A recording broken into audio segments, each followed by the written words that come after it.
And Brock, I don't understand why they want to delay and give Project 2025 more time to screw shit up. I don't get it. I mean, this is the problem. We had this conversation last night, and after a couple of glasses of wine, it got kind of heated, but I couldn't get anybody to commit to the streets last night. And nobody really thought about the work that Project 2025 was doing. Not at my gathering last night, and it was predominantly African American. And, I mean, we're it, right? We're fighting for our lives here. And, if we're not going, I don't know who is. Are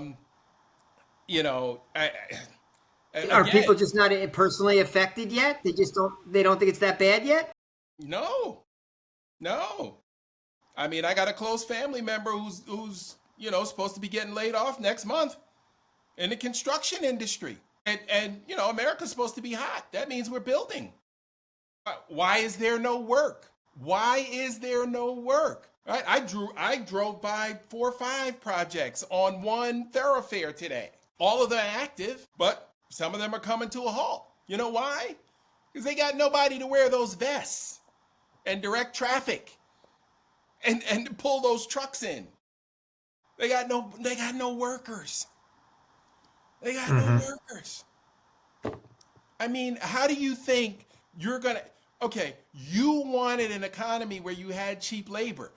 You figured out a way to get cheap labor. Now you don't want it because it's too brown. I mean, come on, America, make up your mind. What is it? We're not going back to slavery. I'm not going back in chains. I finally got these shackles off a few years ago, and I'm not putting them back on. I'm just not doing it. Look, you can't have it both ways, bro. You can't run them out of here and then expect to have cheap labor too. Not cheap labor that's gonna last. Yeah, you can't have foreign companies want to invest in America, and then when they set up a plant and send a bunch of their workers over here to basically set up the equipment so they can run a plant that's ultimately going to hire native-born Americans. Ultimately, you can't put them in cuffs, ankle and wrist cuffs like we did these South Koreans in Georgia.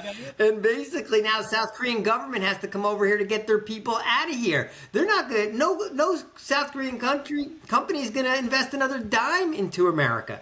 They can't trust us because, like you just said, you can't have it both ways.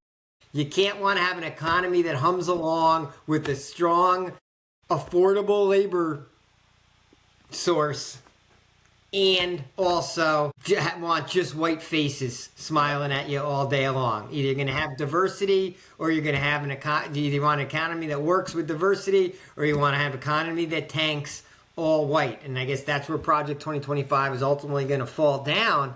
But I don't know. It doesn't sound like it's affecting enough people to be a motivator yet. Well, Brock, imagine being afraid of diversity, but not being afraid of a dictatorship or an autocracy. How does that work? Why is diversity so scary? Why is in the white community it works because there's a thought that autocracy is still going to work in their benefit. In favor, sure. Yep. I don't think, it's never going to get to them, right? It's the classic, it's not going to get to me. It's still just the others. I was hearing Eddie, what's his name? Eddie Glaude talking about this today, right? He was on our topic. He was calling America too selfish to motivate. Because until it hits people individually, we're a country without any empathy for anyone else, and no one will stand up for other people. Absolutely.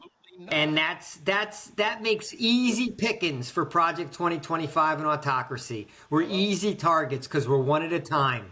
Yep. No unity because we're easy to pick off. Yep. No one's got each other's back. It's sad. Yeah, it's sad. Hopefully we're trying to get there through this discussion, but I don't feel like we've made any headway yet. Yeah. It's rough, man.